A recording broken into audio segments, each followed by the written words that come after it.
দুনিয়ার কোটি মানুষ আজ এক হয়ে গেছে, একটাই slogan, free Palestine, free Palestine. আজ আপনাদের জানাবো পুরো 8 মিনিটে আল আকসার ইতিহাস, ফিলিস্তিনের বর্তমান অবস্থা আর ওখানকার মুসলমানেরা 2026-এ কীভাবে দিন কাটাচ্ছে। মসজিদুল আল আকসা এটা শুধু একটা মসজিদ না, এটাই আমাদের প্রথম কিবলা। এখানে নবী করিম সাল্লাল্লাহু আলাইহি ওয়াসাল্লাম সমস্ত নবীগণদেরকে নিয়ে ইমামতি করেছিলেন, আর এখান থেকে পেয়ারা নবী সাল্লাল্লাহু আলাইহি ওয়াসাল্লাম মিরাজে গিয়েছিলেন। 140 বর্গমিটার জুড়ে, ভিতরে আল কুব্বাতুস সাখরা, আল কুব্বাতুল মিরাজ, আরও অনেক ঐতিহাসিক স্থাপনা। রমজানে এখানে একসঙ্গে 3 লক্ষ মানুষ নামাজ আদায় করতে পারে। এখানে 1 রাকাত নামাজ আদায় করা মানে 50 রাকাতের সওয়াব। আর এজন্যই মুসলমানদের কাছে এই জায়গাটি কলিজার টুকরা। বর্তমান ফিলিস্তিনের আয়তন অনেক ছোট, 2টা অংশে বিভক্ত। একটা হচ্ছে পশ্চিম তীর, আর একটা হচ্ছে গাজা উপত্যকা, মাঝখানে ইসরায়েল।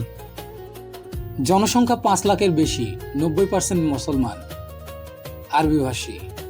আর সংস্কৃতি, অলিভ গাছ, যাতা আর অতিথি আপ্যায়ন।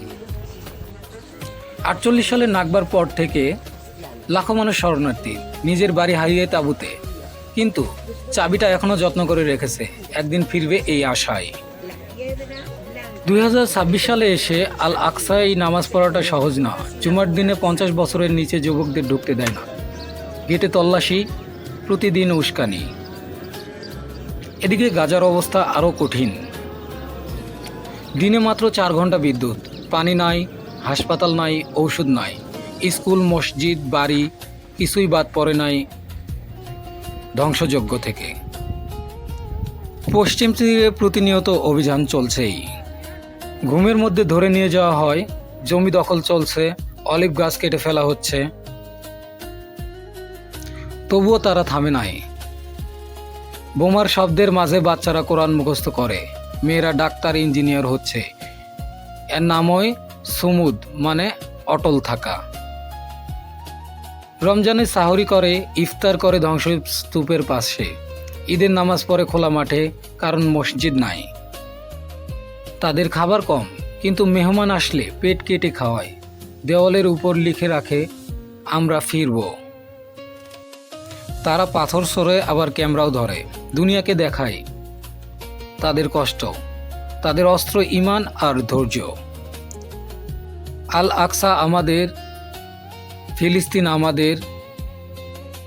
ওখানকার মুসলমানেরা একা নয়, দুনিয়ার 2 বিলিয়ন মুসলমান তাদের সাথে আছে। আমরা ফিলিস্তিনি ভাইদের জন্য কি করতে পারি? দোয়া করা, সত্য জানা এবং সত্য বলা। আল্লাহ তাআলা যেন সকল আল আকসাবাসীকে হেফাজত করেন এবং ফিলিস্তিনকে স্বাধীন রাষ্ট্র প্রতিষ্ঠার জন্য তৌফিক দান করেন, আমিন।